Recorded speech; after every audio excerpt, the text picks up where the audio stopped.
magsalita sa inyong harapan. Pero noon pa man, alam ko walang madali kapag ikaw ay Marcos. Nanginginig ako at ang aking boses, hindi dahil ako'y natatakot sa inyo, kundi dahil nalulungkot po ako. Ipagpaumanhin ninyo kung sa gitna ng magsasalita ko, ako'y hihinto, hihinga dahil sa bigat ng aking kalooban. Pero hindi yan ang dapat kong ihingi ng paumanhin. Hindi yan ang kasalanan ko sa bayan na dapat ihingi ko ng tawad.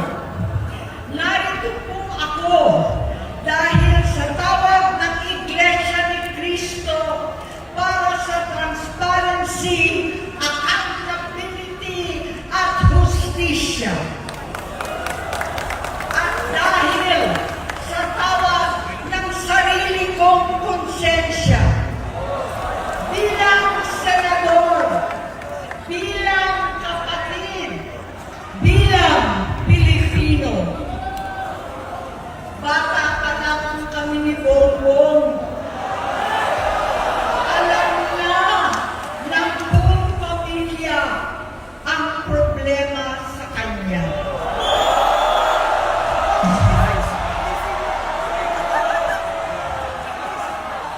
Totoo lang, mababasa naman ng lahat ang mga testimonya ng aking ama patungkol sa kanyang ugali at gawain. Noon, dahil may tatay pa kami, hindi ko pa siya responsibilidad. Noong tumatanda, ay mas naging nakakabahala. Batid ko na nagdadrag siya.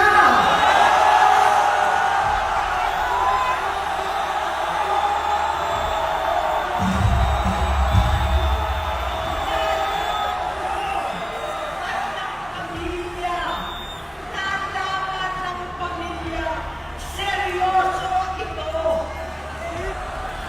Minsan, kami ng Presidential Guard at Metro Gold pa ang naglilinis tuwing nagpa-party po sila.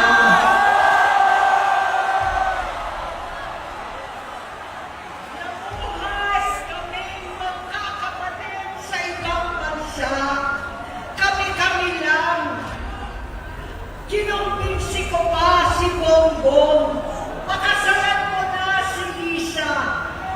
Naisip ko noon, kapag nag-asawa siya, malalagay na sa tahimik at magkakaroon ng direksyon. Ang laki ng pagkakamali ko. Mas lumala ang kanyang paglulong, nagkalulong sa droga.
lumawas para sa bisyo. Simula noon, naging malabo sa amin ang lahat. Kaysa mag-away, bigla na lamang lumayo ang loob namin sa isa't isa. Noong 2016, kasabay ng kampanya ni dating Pangulong Duterte laban sa droga, lumabas ang pangalan ni Bongbong sa listahan. Nakasama siya sa listahan ng mga celebrities, mga artista, Maricel Soriano at iba pa. Masinsinan kong kinausap si Pangulong Rodi. Halos manikluhod ako. Sinabi ko ayon sa kapulisan, dapat unahin, usigin ang mga pusher at saka na lamang sagipin ang mga user. Naligtas si Bongbong. Labis ang takot ko at pag-aalala. Kinausap ko siya at nagsabi siyang talagang siya ay nagbabago na. Muli at lagi, hindi ako nawalan ng pag-asa. Ako'y naniwala ulit. Mula noon, ang natatanggap ko na lang na balita tungkol sa kapatid ko ay regular na pagpapadoktor. Kaya kumalma naman ako. Inisip ko, totoo, dahil na-opera na ang tuhod niya sa gout. Siguro, totoo na ito. Hanggang nito, na lamang nalaman ko na tuloy ang paggamit niya sa mga party na garapalan ng hahain ng droga. Pinagmamalaki pa ng mag-asawang kayang-kaya nila ang microdosing ng cocaine. Hari-hariin daw para 4 na beses sa isang araw. Hindi mabibisto. Ang pagpapadoktor, pinalabas nila ang pag-stem cell. Nagpapalit daw ng dugo, nagpapa-blood transfusion. Kayang-kaya raw, hindi ko maintindihan ang pinagsasabi. Noong 2021, kahit papano, nagkikita kami at nagkakausap. Sumumpa siya sa akin talagang hinintunan niya. Naniwala ako kasi sabi niya gusto niyang tumakbo. Ang sabi ko, tutulong ako sa abot ng aking makakaya. Ipinakilala ko si Bongbong kay Inday. Naging magkatandem sila. Pagkatapos noon ay biglang hindi na niya ako ulit kilala. Kahit si Inday, nagtataka, bigla ko na itsakwera. Kahit ganon, nangampanya pa ako para sa kanya. Kahit si Inday na lang ang aking nakakausap. Hindi ko alam bakit ako naabang sa headquarters nila sa Mandaluyong. Hindi ko alam bakit walang nagre-report sa akin tungkol sa kampanya. Sa totoo lang, masakit mang aminin, nung dinidisqualify na siya, halos papaboran ko na sana dahil may nagsumbong sa akin mula sa kanyang campaign team na gumagamit na naman siya. Nung sinabihan ko, siya at mga taong nasa paligid niya, nagkaisa silang tuluyan akong alisin sa kampanya na ako naman ang bumuo. Sinabi nilang gusto ko na siya ay mag-disqualify para ako ang pumalit. Hindi totoo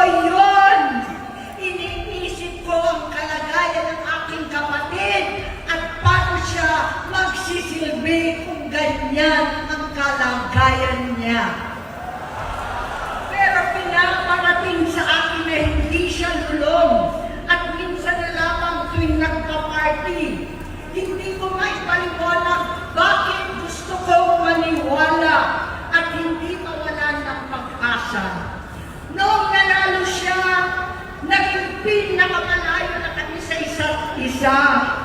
Maliban sa opisyal na takbuhan at kapag pumupunta yung nanay namin, hindi ako sumama sa loob ng 3 taon dyan sa Malacanang. Dahil lantaran na doon ang inuman, ang paggamit nila ng cocaine at mga bawal na gamot.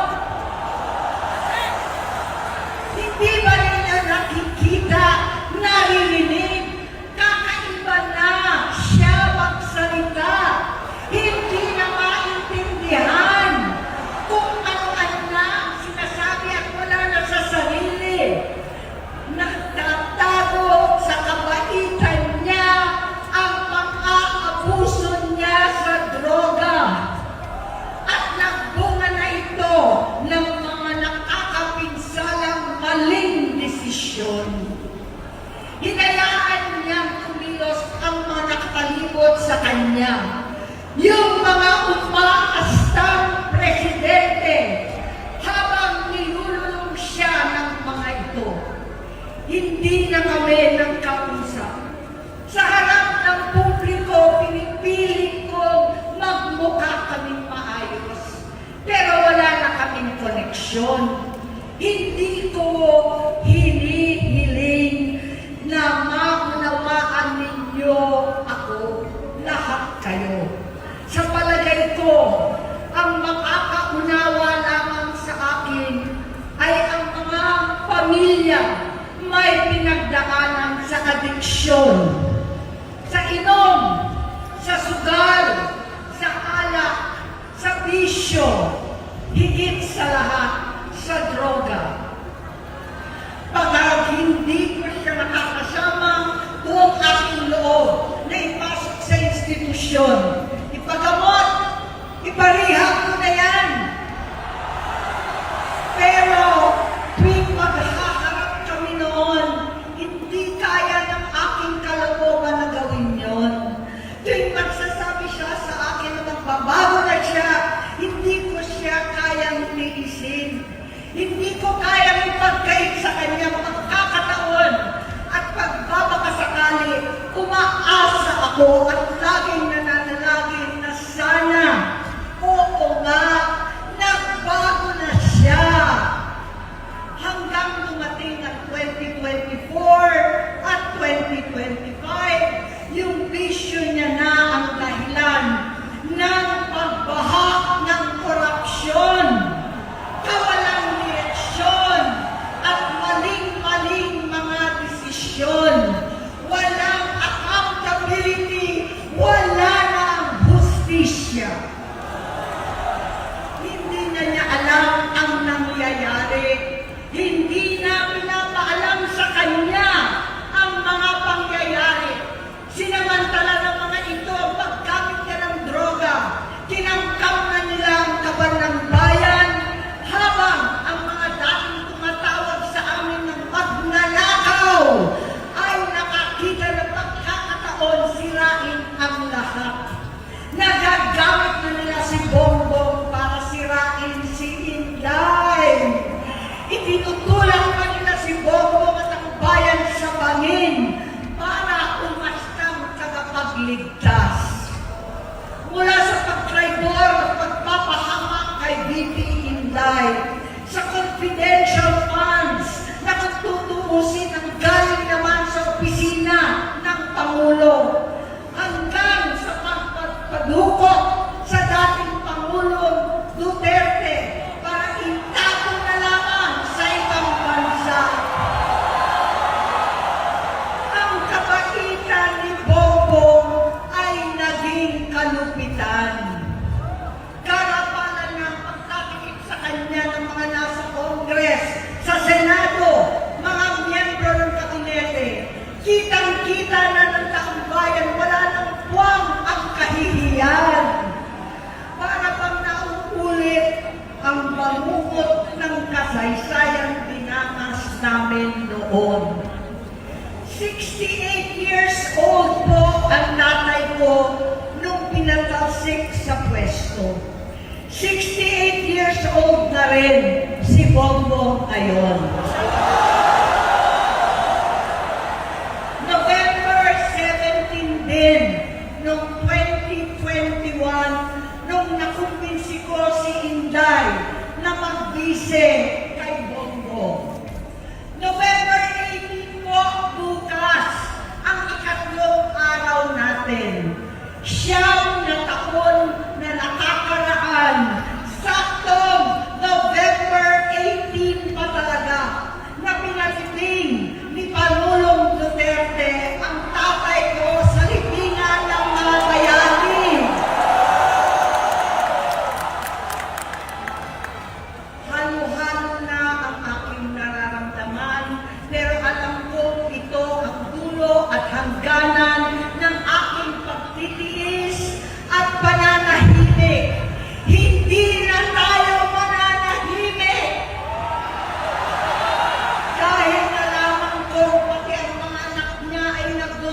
gusto kong ibangon ang dangal ng aking ama.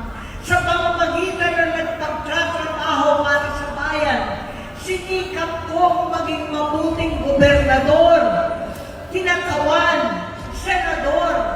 Hindi ako halos nagpapahinga para makapag-iwan sana ng legasiya na kapag sinabing Marcos, nabawi na namin ang tingin sa nakaraan.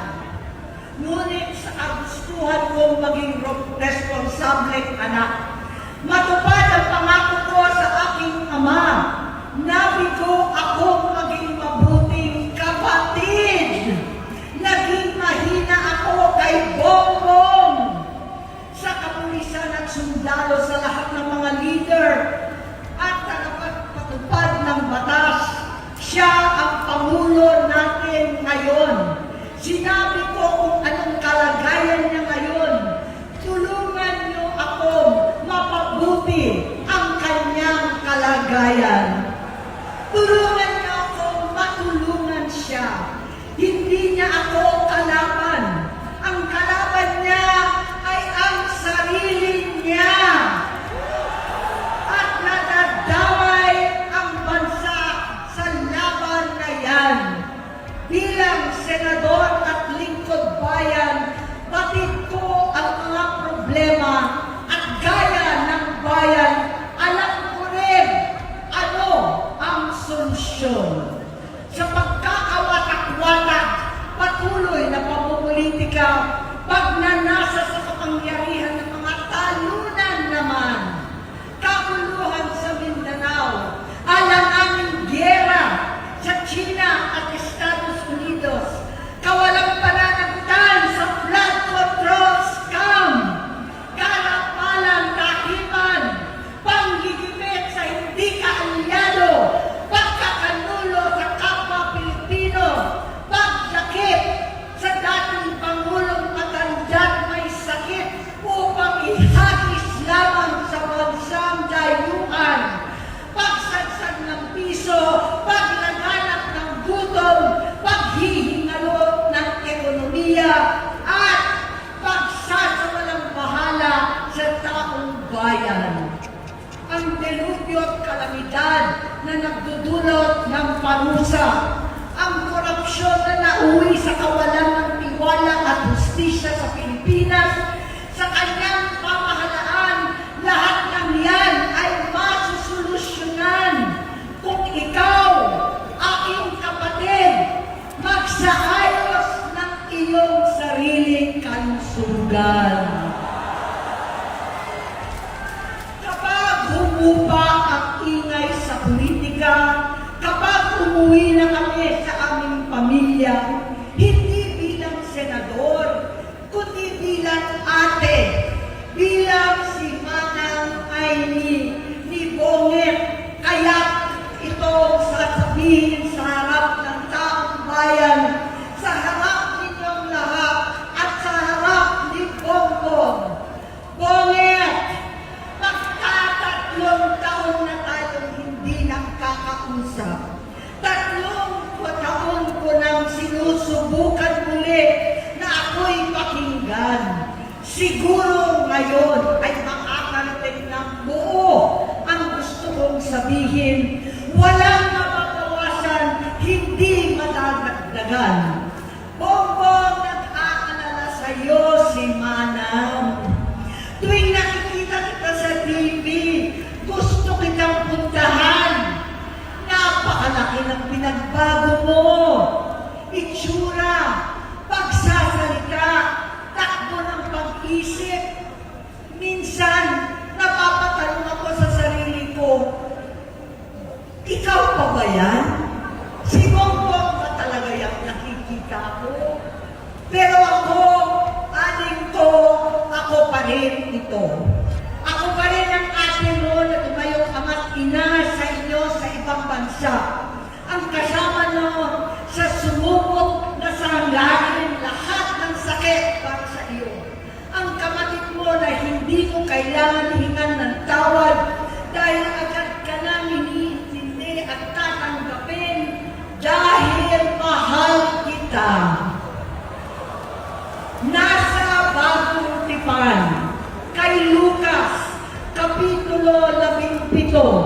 versikulo 3 hanggang 4. Kung magkasala ang iyong kapatid, sawayin mo siya.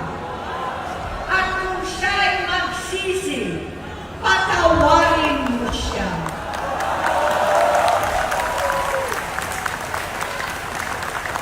Tama na, ading ko. Tapusin mo na ang paghihirap mo at ng bayan. Gaya nung umalis tayo sa palasyo, kaya mo pa rin hawakan ang iyong kamay, huwag kang matakot. Malaki na ang dulot sa iyo ng droga. Sinisisi ko ang sarili ko dahil hindi ako nakinig sa mga sumbong. Hindi ako nakialam. Hindi ako maniwala. Pero hindi pa huli ang lahat. Tama na, ading ko. Magpahinga na tayo. Umuwi na tayo. Magpagamot, magpagaling at nangangako ko. Hindi ako malilinang, hindi ako magkukulang. Lahat ng kasama mo ngayon, hindi natin kasama sa pinakamadilim na bahagi ng buhay natin. Kasama mo sila ngayon dahil nasa taas ka pa. Ako at ang ating mga tunay na kapatid dito sa Luneta ang kasama mo. Kahit magdilim ulit ang lahat. Talikuran mo ang iniisip at itinupulong lang ang misyon. Unahin na natin ang kalusugan mo. Dahil sa adiksyon, nabigyan mo ng malubhang karamdaman ang buong bansang Pilipino. Matatanda na tayo. Sakitan na si Mami. Alagaan na lang natin ang isa't isa. Kaliwat kanan man ang pagbuhusga sa akin. Malinaw sa aking puso na dapat mauna ang Diyos, ang bayan, pamilya at sarili. Hanggang sa mga oras na ito, Bonget, gusto kong malaman mo na hindi na sinusukuan. Hindi ko kakayanin kung mapapahamak ka. Kaya hinihingi ko na tayo'y umuwi na, mamahinga, alam sa iyong kalusugan. Kaya ko mabigo at mawala sa iyo ang posisyon, pero hindi ko kayang mawala ka sa amin. Ayusin mo ang sarili mo. Magpagamot, alisin ang droga sa iyong sistema. Wala akong ibang gusto kundi gumaling ka, malampasan natin ito muli. Dahil wala akong ibang hinahangad bilang ate, kundi maging masaya ka, maging ligtas sa panganib, malusog, matagumpay sa buhay. Itama ang mali, labanan ang adiksyon, at ako hindi kailanman aalis sa iyong tabi. Susuporta at hindi titigil, manalangin kasama ninyo dito sa Luneta at sa buong mundo. Dahil iyon naman ang tungkulin at ibig sabihin ng salitang kapatid, kapatid, mabuhay kayo kapatid.